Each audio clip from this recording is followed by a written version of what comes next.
এই ভিডিওতে আমরা অনেক প্রাচীন মন্দির ঘুরে দেখব, যে মন্দিরগুলোর অনেক গভীরে রয়েছে প্রাচীন মায়া সভ্যতার গোপন রহস্য। তোমরা এখন যা যা দেখছো, মায়ানরা সেগুলো চাইনি যে আমরা দেখি। আমরা এমন সব জায়গায় যাব যেখানে আগে কেউ যায়নি, এমনকি পৃথিবীর সপ্তম আশ্চর্যের একটা আমরা ঘুরেও দেখব। আর এইসবের জন্য আমাদের হাতে মাত্র 100 ঘন্টা সময় আছে। এটাই হলো মায়া সভ্যতার বিশাল মন্দিরে ঢোকার প্রধান দরজা। সুড়ঙ্গটা সত্যিই গভীর।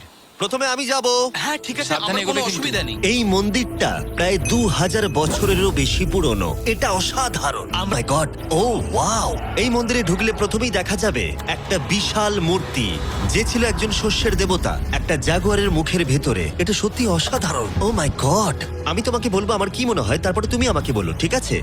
এটা একটা হাত, এটা একটা প্যারেড, আর ওটা মনে হয় টয়লেট।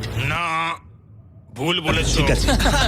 না, ওটা টয়লেট না, ওটা ওর কানের দুল। হ্যাঁ জিমি, ব্যাপারটা হলো এই জায়গাটা আসলে একটা পিরামিডের উপরে আর একটা পিরামিড, তাই যত ভিতরে যাব তত পুরনো জিনিস দেখতে পাবো। এই অভিযান এখানেই শেষ, কিন্তু আমরা আছি প্রাচীন মন্দিরে ঘেরা একটা বিশাল শহরের একেবারে মাঝখানে। এই ভিডিওতে পরে আমরা অন্যতম সপ্তম আশ্চর্য দেখতে যাব। চলো কিছু খুঁজে দেখা যাক। এই জঙ্গলটা তাহলে বাঁদরে ভর্তি, অনেক সাপও আছে, এমনকি জাগুয়ার অনেক মানুষকে মেরে ফেলেছে। স্নেক আইল্যান্ড থেকে কিন্তু আমরা বেঁচে ফিরেছি, তো আমি দাঁড়াও, কিন্তু এটা দাঁড়াও। নিয়ে একদমই চিন্তা। ওটা কি একটা বাঁদর? Sir, sir, sir!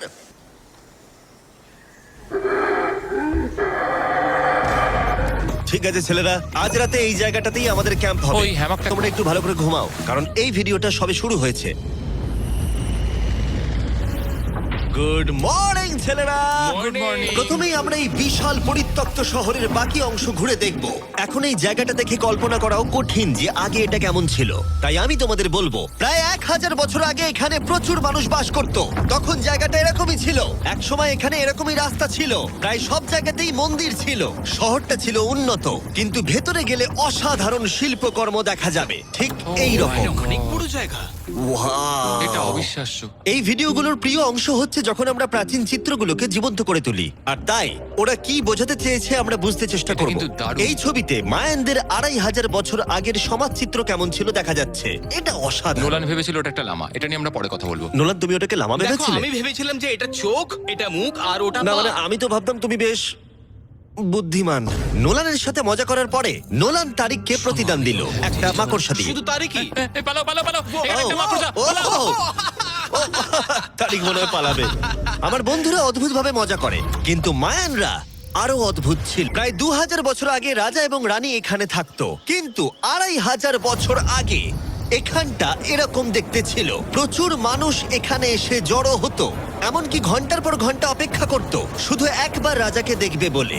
ফিরে আসে এবার বর্তমানে, চলো একটু ঘুরে দেখা যাক। ঠিক আছে। 2000 বছর আগে রাজা এখানে এসে দাঁড়াতো এবং তার প্রাসাদ থেকে খেলা দেখতো। এটা দারুণ ছিল। রাজার গুপ্তধন খোঁজার আশা নিয়ে আমরা একটা গুহার ভেতরে ঢুকলাম, যেখানে জঙ্গলের ভিতরে থাকতে পারে অমূল্য সম্পদ। জিমি, বাদুর সম্পর্কে কিছু বলো না ভাই। ও মাই গড, এখানে তো অনেক বাদুড়। আমাদের পেছন দিয়ে ওরা উড়ে চলে গেল।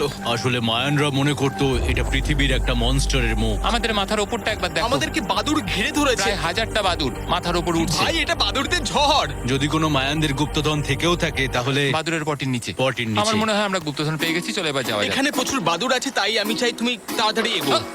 আমার ওপর পটি করে দিল। ও মাই গড।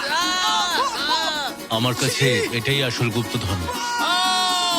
আমার হাতে লেগে এখান থেকে গেছে। চলো নোলান, এখান থেকে তাড়াতাড়ি বেরিয়ে চলো। এখানে থাকার কোনো মানেই হয় না, এখানে কোনো গুপ্তধন নেই। এখন একটা মন্দির বাকি আছে যেখানে গুপ্তধন থাকতে পারে, আর যেহেতু অন্ধকার হয়ে এসেছিল, ছেলেরা মশাল জ্বালিয়ে নাও। চলো পরের অ্যাডভেঞ্চারে। যদি পরের প্রাচীন মন্দিরে ঢোকার আগে মশালগুলো নিভে যায় তাহলে আমি খুব দুঃখ পাবো। মন্দির, মন্দির, মন্দির। শুধু মশালের আলোতে চারিদিকটা মায়াবী লাগছে। দেখা যাক এবার আমাদের জন্য কি অপেক্ষা করে আছে। একটা প্রাচীন অ্যাডভেঞ্চার করছি মনে হচ্ছে, কিন্তু মশাল নিভে গেল আর রাস্তা নেই। এই চেষ্টাও বিফলে গেল, সামনে এগোনো যাবে না। ও মাই গড, ওটা কি ছিল? মনে হচ্ছে যেন একটা বাদর। দাঁড়াও, একটা বাদর নাকি জাগুয়ার? এই ভিডিওটা তো ভয়ঙ্কর হয়ে উঠছে কেন? আজকে রাতটা ভালো করে ঘুমিও, কারণ সকালে একটা বড় সারপ্রাইজ আছে। আমার মনে হয় তোমরা ভেবেছিলে এই ভিডিওর গোটাটাই আমরা মন্দির আর শহর ঘুরে দেখব, তাই তো? হ্যাঁ তা ঠিক। হেলিকপ্টারটা ফেরাও। আরো দূরের অংশে যাওয়ার জন্য আমাদের এটার দরকার ছিল। আমি কুকুরের মতো সিঁড়ি বেয়ে উঠছি। আমরা এসে গেছি প্রায়। হেলিকপ্টার এসে গেছে। ঠিক আছে চলো যাওয়া যাক। চলো আরো প্রাচীন মন্দির ঘুরে দেখা যাক। আর আমরা যেখানে যাচ্ছি সেখানে মানব জাতির দ্বারা নির্মিত কিছু অদ্ভুত প্রাচীন ধ্বংসাবশেষ রয়েছে। আর এখানে এসে প্রথমেই আমরা এখন এটা দেখব। যেটাকে মায়ানরা বলতো পাতালের প্রবেশদ্বার। অনেক আগে এখানে বিশালাকৃতির দাঁত ছিল, সেগুলো কোথায় গেল? ওগুলো খুলে পড়ে গেছে। হ্যাঁ, এটা ঠিকই মনে হচ্ছে। চলো ঘুরে আসি। ওয়াও, এটা অসাধারণ। এখানে কিছু জিনিস আছে যেগুলো সত্যিই সত্যি দর্শনীয়, দারুণ। যেমন ধরুন এই মিডিল ওয়াও, স্ট্রাকচারটা। আমার মনে হয় এই বিল্ডিংটা একটা মন্দির ছিল। মায়ানরা বিশ্বাস করতেন যে মানুষ গুহা থেকেই এসেছে। গুহার গভীরে থাকা গাছটাকে ওরা বলতো জীবন বৃক্ষ, এবং তারা বিশ্বাস করতো এই গাছ থেকেই মানব জাতির উৎপত্তি, যা এই গুহার গভীরে আছে। এটা খুবই পবিত্র হ্যাঁ। জায়গা যে আমরা এখানে ঢুকতে পারি না, আমাদের আত্মাদের থেকে অনুমতি চাইতে হয়। যদি আমি বাজি ধরতাম তাহলে বলতাম আত্মারা নোলানকে মেনে নেবে না। ও মাই গড। আর যখন আমরা গুহায় ঢুকলাম, ওয়াও, ঠিক আছে, এটা দেখে পবিত্র মনে হচ্ছে। গাইডের বলা নিয়ম পালন করা হলো। এটা ও কি করছে? ও গুহার মুখটাকে পবিত্র করে দিচ্ছে। আর এগুলো করে আমরা ভগবানের অনুমতি চাইলাম। আমি একটুও চিন্তিত ছিলাম না, কিন্তু ভগবান কি নোলানকে এই পবিত্র জায়গার ভেতরে ঢোকার অনুমতি দেবে? আশা করি আমাকে দেবে।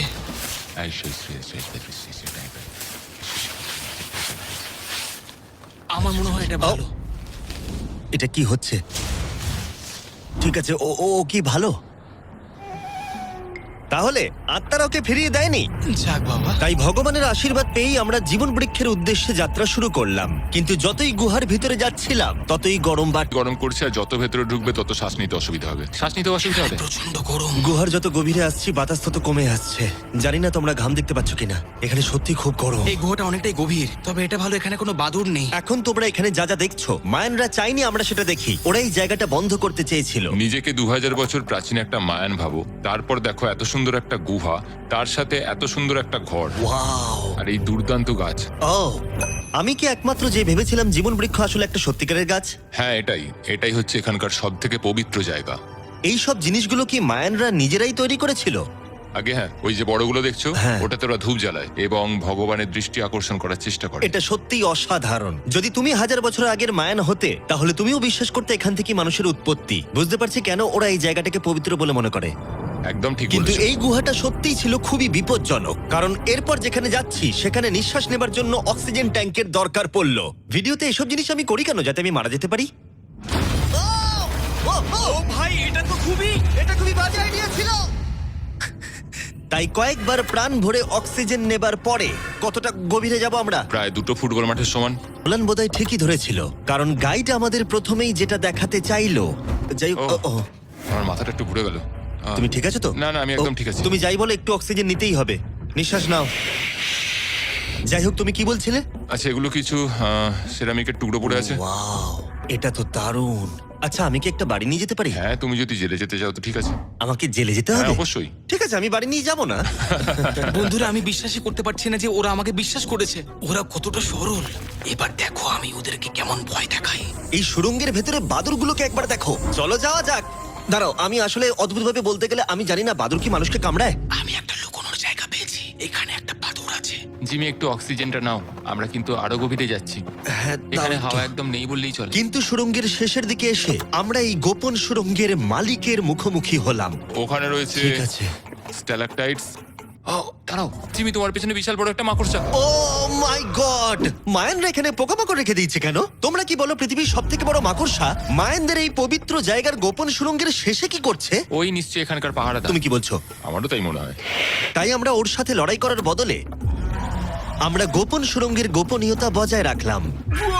ও মাই গড, এটা সত্যিই আমি ভয়ানক। আরেকটু হলেই সিলিন্ডারটা তোমার মুখে ছুঁড়ে মারছিলাম। এবং আমরা প্রাণ হাতে করে বেরিয়ে আসার পর আমরা ক্লান্ত হয়ে পড়েছিলাম, তাই সরাসরি আমরা নতুন ক্যাম্পের দিকে গেলাম। কারণ শুধুমাত্র সপ্তম আশ্চর্যের জন্য এনার্জি বাঁচিয়ে রাখতে হবে তা নয়। চতুর্থ দিনে মায়ানদের মজা করার রহস্য জানার চেষ্টা করলাম, যার শুরু হলো ইতিহাসের প্রথম দলগত খেলায় বল ব্যবহার করা হতো। প্রায় 3000 বছর আগে মায়ানরা পিটস নামক একটা খেলার আবিষ্কার করেছিল, যেখানে একটা ছোট্ট রিং এর মধ্যে বলটাকে ঢোকাতে হবে, বাস্কেটবলের মতো, যেখানে হাতের ব্যবহার করা যাবে না, ফুটবলের মতো। আমি বলছি দেখো, আমরা শিখে ফেলবো। আমরা খেলার নিয়ম একটু করে বোঝার চেষ্টা করছিলাম, কিন্তু আমরা কিছুতেই স্কোর করতে পারছিলাম না। তাই আমরা সাহায্যের জন্য ক্যামেরাম্যানদের ডেকে নিলাম, কিন্তু তাতেও আমরা বারবার ব্যর্থই হলাম। আমাদের ব্যর্থতার সংখ্যা বাড়তে থাকলো। হবে হবে হবে হবে আমরা স্কোর করতে পারছি না। কিন্তু প্রাচীনকালে হাল ছেড়ে দেবার অর্থ মাথা কাটা যাওয়া। নোলান, উঠে দাঁড়াও ভাই। আর এরকম ভাবেই ব্যর্থতার পালা চলতে থাকলো যতক্ষণ না আমরা পেরেছি, পেরেছি, আমরা পেরেছি। এই নিষ্ঠুর খেলার শেষে জয়ী খেলোয়াড়রা সেলিব্রেট করার জন্য প্রাকৃতিক পুকুরে আরাম করে ডুব দেবার জন্য একটা সিঙ্ক হোলে নেমে উদযাপন করত। আর যদিও আমি কারোর মাথা কাটেনি, কিন্তু নোলান পিটস খেলায় হেরে গেছে। জলটা কি ঠান্ডা? হ্যাঁ, বেশ ঠান্ডাই। সত্যি? হ্যাঁ। নেমে পড়ো। আমার খুব ভালো লাগছে। তোমার মুখ থেকে মনে হচ্ছে না যে ভালো লাগছে। জলটা সত্যি ঠান্ডা। এই সিঙ্কহোলে স্নান যতই মজাদার হোক না কেন, সপ্তম আশ্চর্যের অন্যতম মায়ান মন্দির এখনো আমাদের দেখা বাকি আছে।